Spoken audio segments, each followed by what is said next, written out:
नमस्कार मित्रों, मैं हूं श्याम जी कटियार। स्वागत करता हूं आप सभी का एक बार फिर यूट्यूब चैनल कटियार क्लासेस में।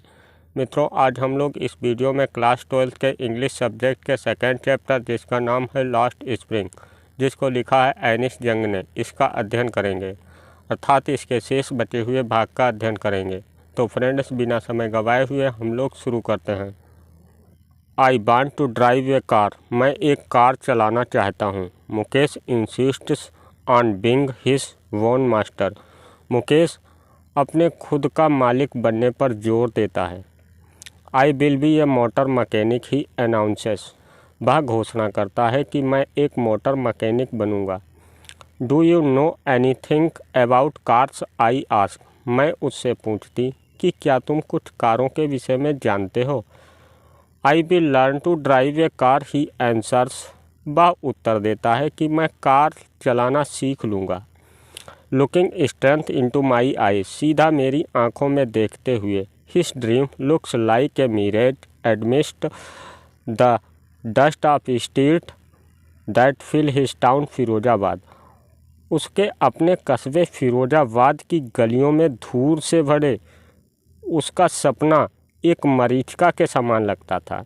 मरीचिका उसे कहा जाता है जब मित्रों रेगिस्तान में कुछ दूरी पर ऐसा प्रतिबिंब दिखाई देता है कि पानी है, लेकिन जब आदमी वहां जाता है तो उसे पानी नहीं मिलता है। फिरोजाबाद क्या है? Famous for its bangle. Firozabad अपनी चूड़ियों के लिए प्रसिद्ध है। Every other family in Firozabad is engaged in making bangles. Firozabad में प्रत्येक दूसरा परिवार चूड़ी बनाने में लगा हुआ है। It is the centre of India's. यह भारत का केंद्र है। ग्लास ब्लोबिंग इंडस्ट्री, शीशा उद्योग का। Where families have spent generation. जहां परिवारों ने पीढ़ियां गुजार दी हैं भट्ठियों पर वेल्डिंग ग्लासेस, शीशों को तोड़ते हुए। मेकिंग बैंगल्स, कंगन बनाते हुए। For all the womens in the land it seems. ऐसा प्रतीक होता है कि पृथ्वी पर जितनी भी स्त्रियां हैं उन सब के लिए चूड़ियां यहीं बनती हैं। Mukesh family is among them. Mukesh का परिवार भी उनमें से एक है। None of them know. उनमें से कोई नहीं जानता दैट इट इज इलीगल, कि यह गैर कानूनी है। For the children like him. उसके जैसे बच्चों के लिए। To work in the glass furnaces. शीशों की भट्टियों पर काम करना। विद हाई टेम्परेचर, उच्च तापमान पर। इन डिंगी सेल्स, अंधेरी कोठरियों में। सेल्स मीन्स होता है कोठरिया और डिंगी मीन्स अंधेरी। विदाउट एयर एंड लाइट, जहां ना तो हवा है और ना ही रोशनी। That the law if enforced, यदि कानून को सूचित कर दिया जाए। could get him and all those 20,000 children out of the hot furnaces, तो उसे और वे 20,000 बच्चे गर्म भट्टियों से दूर हो जाएंगे। Where they slog their daylight hours, जहाँ वे अपने दिन के घंटों में कठिन परिश्रम करते हैं। स्लोग मीन्स कठिन परिश्रम करना। Often losing the brightness of their eyes, कुछ ने तो अपने आँखों की रोशनी भी खो दी है। Mukesh eyes beam as, Mukesh की आंखें चमक उठती हैं। एज ही वैलेंटिशियस, जैसे ही वह इच्छा व्यक्त करता है। टू टेक मी होम, मुझे अपने घर ले जाने के लिए। Which he proudly says is being rebuilt, वह कहता है कि उसका घर पुनः बनाया जाता है। We walk down stinking lanes, हम बदबूदार गलियों से गुजरे। चॉक्ड विद गार्बेज, जो कूड़े कचड़े से पटी हुई हैं। चॉक्ड मीन्स पटी हुई। पास्ट होम्स, ऐसे घरों के पास से। दैट रिमेन्स होल्ड, जो झुग्गी और झोपड़ियां हैं। विद क्रम्बलिंग बाल्स, जिसकी दीवारें टूटी हुई हैं। ओवली डोर्स, जिनके दरवाजे डगमगाते हैं। नो विंडोज, जिनमें ना खिड़कियां है। Crowded with families of humans, जो आदमियों के परिवारों से भरे पड़े हुए हैं। एंड एनिमल्स को एग्जैक्टिंग इन ये प्रेम्बल स्टेट, और वे आदिम युग की भांति रहते हैं। He stops at the door of one such houses, वह ऐसे ही एक घर के दरवाजे पर रुकता है। Bangs the wobbly iron door with his feet, वह एक डगमगाते दरवाजे पर लात मारता है। एंड पुश्ड इट, और उसे धक्का देकर खोलता है। वी इंटर ये हाफ वुल्ड शेक, हम आधी बनी झोपड़ी में प्रवेश करते हैं। In one part of it, और इसके एक भाग में, दैट विद डाइड ग्रास, जो छाई जा रही है सूखी घास से। Is a firewood stove over, और एक चूल्हा रखा है वहाँ। Over which sits a large vessels of sizzling spinach leaves, जिस पर एक बड़ा बर्तन रखा है, उसमें स्पेंच की पत्तियाँ खदर बदर करके उबल रही हैं। ऑन द ग्राउंड, ज़मीन पर, इन ये लार्ज एल्युमिनियम प्लेटर्स, ज़मीन पर एल्युमिनियम के एक बड़े से प्लेट में आर मोर चॉप्ड वेजिटेबल्स, कटी हुई सब्जियां रखी हैं। ये frail young woman is cooking the evening meal for the whole family, एक कमज़ोर युवा स्त्री रात का भोजन पूरे परिवार के लिए बना रही है। Through ice filled with smoke, उसकी आंखें धुएं से भरी हुई हैं। शी स्माइल्स, वह मुस्कुराती है। She is the wife of Mukesh elder brother, वह मुकेश के बड़े भाई की पत्नी है। Not much older in year, जो वर्षों में अभी बड़ी नहीं है। She had begun to command respect as बहू the daughter in law of the house, उसे घर में बहू के रूप में सम्मान प्राप्त है। A lady in charge of 3 men, उसके ऊपर 3 आदमियों की जिम्मेदारी है। हर हस्बैंड, उसके पति की, मुकेश की, एंड देयर फादर्स, और उनके पिता की। व्हेन द ओल्डर मैन इंटर्स, जब वृद्ध आदमी घर में प्रवेश करते हैं। She gently withdraw behind the broken wall, तो वह टूटी हुई दीवार के पीछे चली जाती है। And bring her veil closer to her face, और अपने घूंघट से अपने चेहरे को ढक लेती है। बेल मीन्स होता है घूंघट। एज कस्टम डिमांड्स, जो प्रथा की मांग है। Daughter in law must veil their faces before male elders, बहुएं वृद्ध पुरुषों के सामने अपने घूंघट से चेहरे को ढक लेती हैं। इन दिस केस, इस परिवार में, the elder is an impoverished bangle maker, इस परिवार में एक चूड़ी बनाने वाला आदमी है। Despite long years of hard labour, जिसने बहुत कठिन परिश्रम किया। फर्स्ट एज टेलर, पहले दर्जी के रूप में, देन ये बैंगल मेकर, फिर एक चूड़ी बनाने वाले के रूप में। He has failed to renovate the house, वह एक घर का नवीनीकरण करने में असफल रहा। He send his 2 sons to school, वह अपने 2 बच्चों को स्कूल भेजने में असफल रहा। All he had managed to do is teach them what he knows, किसी भी प्रकार से उसने मैनेज किया और वह उनको वही सिखा पाया जो वह जानता था। The art of making bangles, चूड़ी बनाने की कला। इट इज हिज कर्म, यह उनका कर्म है। हिज डेनेस्टी, यह उनका भाग्य है। Says Mukesh grand mother, Mukesh की दादी जी कहती हैं। Who had watched her own husband go on blind, जिसने अपने पति को अंधा होते हुए देखा है। With the dust from polishing the glass of Bengal, चूड़ियों को पॉलिश करते समय उसकी गर्द से उसने अपने पति को अंधा होते हुए देखा है। कैन ये god given lineage ever to be broke, क्या भगवान की बनाई हुई प्रथा को कभी तोड़ा जा सकता है। सी इम्प्लाइज, वह बताती है, born in the caste of bangle makers, कि चूड़ी बनाने की जाति में जन्म लेना। They have seen nothing but bangles, उन्होंने चूड़ियों के सिवाय कुछ भी नहीं देखा है। इन द हाउस, घरों में। इन द यार्ड्स, आंगन में। इन एवरी अदर हाउसेस, प्रत्येक दूसरे घर में। एवरी अदर यार्ड, प्रत्येक दूसरे आंगन में। Every street in Firozabad, Firozabad की प्रत्येक गली में। स्पैरल्स ऑफ बेंगल, वर्ताकार चूड़ियाँ। सन्नी गोल्ड, चमकदार, सुनहरी चमकदार। पैडी ग्रीन, धानी हरी। रॉयल ब्लू, गहरी नीली। पिंक गुलाबी, पर्पल बैंगनी, every colour born out of the 7 colours of the rainbow, प्रत्येक कलर इंद्रधनुष के 7 कलरों से बना हुआ है। लाइस इन माउंड्स इन अनकेप्ट यार्ड्स, जो अस्त व्यस्त आंगन में ढेर के समान पड़ी हुई हैं। अनकेप्ट मीन्स अस्त व्यस्त। Are piled on 4 wheeled hand cart, 4 पहियों की हथगाड़ियों पर लादा जाता है।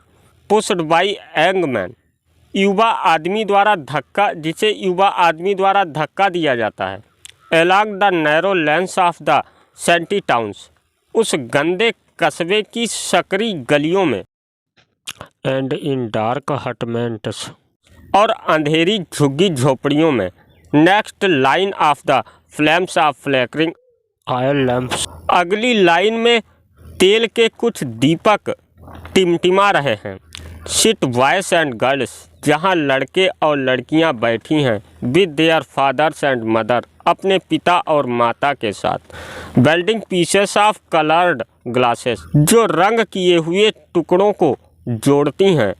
इनटू सर्कल ऑफ बैंगल्स, वर्ताकार रूप में, चूड़ियों के रूप में। Their eyes are more adjusted to the dark than to the light of outside, उनकी आँखें अंदर के प्रकाश की अपेक्षा बाहर की प्रकाश से अधिक समायोजित हैं। इज भाई, यही कारण है। They often end up losing their eyesight, वे अपने आँखों की रोशनी खो देते हैं। बिफोर दे बिकम एडल्ट, वयस्क होने से पहले ही। सविता ये young girl in A drape pink dress, Savita एक छोटी लड़की जो भद्दी गुलाबी रंग की पोशाक पहने हुए है। Sits alongside an elderly woman, एक उम्रदार स्त्री के साथ बैठी हुई है। सोल्जरिंग पीसेस ऑफ ग्लासेस, जो शीशे के टुकड़ों को जोड़ती है। हर हैंड्स मूव मैकेनिकली, उसके हाथ इतने यंत्रवत चलते हैं। Like the tongues of A machine, की एक मशीन के चिमटे की भांति। आई वंडर, मैं आश्चर्यचकित हूँ। इफ़ शी नो, कि यदि वो जानती। द सेंटिटी ऑफ बैंगल्स, इन चूड़ियों की पवित्रता को। शी हेल्प्स मेक, जिन्हें वह बनाने में मदद करती है। It is symbolise an Indian women swag, यह भारतीय स्त्रियों की स्वाग का प्रतीक है। स्पेशनेस इन मैरिज, यह शादी का प्रतीक है। स्पेशनेस मीन्स प्रतीक। It will dawn on her suddenly one day, जब उसे एक दिन अचानक पता चलेगा। When her head is draped with a red veil, जब उसका सर एक लाल घूंघट से ढक दिया जाएगा। वेल मीन्स होता है घूंघट। Her hands dyed red with the henna, और मेहंदी से उसके हाथ लाल कर दिए जाएंगे। And red bangles rolled into her breasts, और उसकी कलाइयों में लाल रंग की चूड़ियाँ पहना दी जाएंगी। She will then become a word, तब वह एक दुल्हन बन जाएगी। लाइक द ओल्ड वुमेन्स, उस बूढ़ी स्त्री की तरह। बिसाइड हर, जिसके साथ वह बैठी है। Who become one many years ago, जो बहुत सालों पहले दुल्हन बनी थी। She still had bangles on her wrist, उसकी कलाई में चूड़ियाँ तो हैं। But no light in her eyes, परंतु उसकी आंखों में रोशनी नहीं है। वक्त शेर भर खाना भी नहीं खाया। शी सेड, वह कहती है कि एक वक्त पेट भर खाना भी नहीं खाया। इन ये ड्रेनेड ऑफ जॉय, उसकी आवाज़ में कोई खुशी नहीं है। She has not enjoyed even one full meal in her entire life, उसने अपने पूरे जीवन में कभी भी एक भरपेट खाने का आनंद नहीं लिया है। दैट्स, यह वही है। भाट सी हैड रेप्ट, जो उसे मिला है। हर हस्बैंड, उसका पति। एन ओल्ड मैन, एक बूढ़ा आदमी। विद ए फ्लॉविंग बियर्ड, जिसकी दाढ़ी लहराती है। सेज, वह कहता है। I know nothing except bangle, मैं चूड़ियों के सिवाय कुछ और नहीं जानता। All I have done is make a house for the family to live in, मैंने एक घर के सिवाय और कुछ नहीं बना पाया जिसमें परिवार रहता है। hearing him, उसे सुनकर one wonders, कोई भी आश्चर्यचकित हो सकता है। If he has achieved, यदि उसने वह प्राप्त कर लिया है। What many have failed in their lifetime, जबकि बहुत से लोग अपने पूरे जीवन में यह करने में असफल रहते हैं। He has a roof over his head, उसके सिर पर कम से कम एक छत तो है।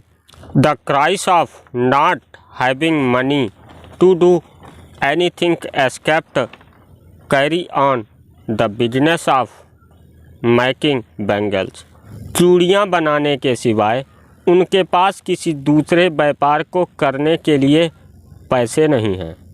Not even enough to eat, जहाँ तक कि खाने के लिए भी पैसे नहीं हैं। Rings in every house, ऐसी कराहना प्रत्येक घर में है।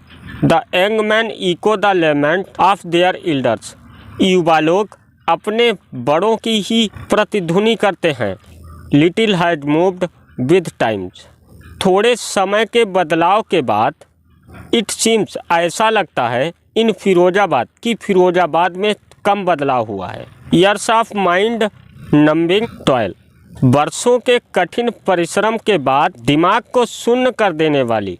Have killed all initiative and ability of dream, उनके समझने की शक्ति और सपना देखने की योग्यता को मार दिया है। Why not organize yourselves into a cooperative, तुम एक सरकारी समिति क्यों नहीं बनाते हो। I ask a group of young man, मैं एक युवाओं के ग्रुप से पूछती। Who have fallen into the vicious circle of middle man, जो मध्यस्थों के उचक में फंसे हुए हैं। हु ट्रैपेड देयर फादर्स, उन्होंने उनके पिता को उचक में फंसाया है। एंड फोर फादर, और उनके दादाओं को भी उचक में फंसाया है। Even if we get organized, यदि हम संगठित हो भी जाएं, वी आर द वंस, हम में कोई नहीं है। Who will be hollow up the by the police, तो हम ही पुलिस के द्वारा घसीटे जाएंगे, बीटन पीटे जाएंगे। एंड रैग्ड टू जेल, और घसीट कर जेल में डाल दिए जाएंगे। फॉर डूइंग समथिंग इलीगल, कुछ गैर कानूनी करने के लिए। दे सेज, वे कहते हैं। देयर इज नो लीडर, वहाँ कोई नेता नहीं है। अमंग देम, उनके बीच में कोई नेता नहीं है। No one who could help them, जो उनकी सहायता कर सके। सी थिंग्स डिफरेंटली, जो वस्तुओं को भिन्न प्रकार से देखे या दूसरे तरीके से देखे। Their father are as tired as they are, उनके पिता भी उतने ही थके हैं जितने कि वे। दे टॉक इंडलेसली इन ए स्फेरल, वह भी गोल गोल बातें करते हैं या वह भी कुंडली नुमा बातें करते हैं। That moves from property to apathy, जो उनको गरीबी से उदासीनता की तरफ ले जाता है। टू ग्रीड, उदासीनता से लालच की तरफ ले जाता है। एंड टू इनजस्टिस, और लालच से अन्याय की तरफ ले जाता है। लिसनिंग टू देम, उनको सुनने के बाद। आई सी टू डिस्टिंक्ट वर्ल्ड, मुझे दो भिन्न भिन्न संसार दिखाई देते हैं। वन ऑफ द फैमिली, एक तो वो परिवार। Caught in a web of poverty, जो गरीबी के मकड़ जाल में फंसा हुआ है। Burdened by the stigma caste in which they are born, और जिस जाति में उनका जन्म हुआ है वे उसमें कलंक समझे जाते हैं। स्टिग्मा मीन्स होता है कलंक। द अदर ये विशियस, और दूसरा उचक है। सर्कल ऑफ साहूकार, साहूकारों का है। द मिडिल मैन, मध्यस्थों का है। द पुलिसमैन, पुलिसमैनों का है। द कीफ ऑफ लॉ, कानून के रखवालों का है। द ब्यूरोक्रेट्स, और नौकरशाहों का है। एंड द पॉलिटिशियंस, और राजनेताओं का है। Together they have imposed the baggage on the child, उन्होंने बच्चे के ऊपर ऐसा बोझ लाद दिया है। बैग मीन्स लाद देना। That he can not put down, जिसे वह कभी उतार नहीं सकता। बिफोर ही इज अवेयर, जब वह इनसे अवगत होता है। ही एस्केप्ड इट एज नेचुरली, वह स्वाभाविक रूप से उसे स्वीकार कर लेता है। एज हिज फादर, जैसे कि उनके पिता ने स्वीकार किया। To do anything else would mean to dare, कुछ करने का अर्थ है चुनौती देना। And daring is not part of his growing up, और चुनौती देना उनके परवरिश का अंग नहीं है। When I sense flush of it in Mukesh, जब मुझे इसकी झलक मुकेश में दिखाई देती है। आई एम चर्ड, तो मैं प्रसन्न होती हूँ। I want to be a motor mechanic, जो कहता है कि मैं एक मोटर मैकेनिक बनूंगा। ही रिपीट्स, वह दोहराता है। He will go to garage, कि वह गैरेज में जाएगा। एंड लर्न, और सीखेगा। But the garage is a long way from his house, परंतु गैरेज उसके घर से बहुत दूर है। आई विल वॉक, मैं पैदल जाऊंगा। ही इंसिस्ट्स, वह जोर देता है। Do you also dream of flying ये प्लेन, क्या तुम एक प्लेन उड़ाने का भी सपना देखते हो। ही इज सडनली साइलेंट, तो वह अचानक शांत हो जाता है। नो, नहीं। ही सेज, वह कहता है नहीं। स्टेयरिंग एट द ग्राउंड, जमीन पर घूरते हुए। इन हिज स्मॉल ममर, उसकी छोटी सी बुदबुदाहट में। देयर इज ए एम्बरेसमेंट, वहाँ एक शर्मिंदगी है। That has not yet turned into regret, जो अभी पश्चाताप में नहीं बदली है। He is content to dream of cars, वह कारों का सपना देखकर संतुष्ट है। That he sees howling down the street of his town, जिन्हें वह अपने कस्बे की गलियों में दौड़ते हुए देखता है। Few aeroplanes fly over Firozabad, मुश्किल से ही फिरोजाबाद के ऊपर से हवाई जहाज़ उड़ता होगा। तो मित्रों, आपका ये दूसरा चैप्टर भी कंप्लीट हुआ है। मैंने इसको 2 भागों में कंप्लीट किया है। पहले भाग का लिंक इस वीडियो के डिस्क्रिप्शन में पड़ा है, आप चाहें तो देख लें। यदि वीडियो अच्छा लगा हो तो लाइक और सब्सक्राइब कर दीजिएगा। Thank you very much.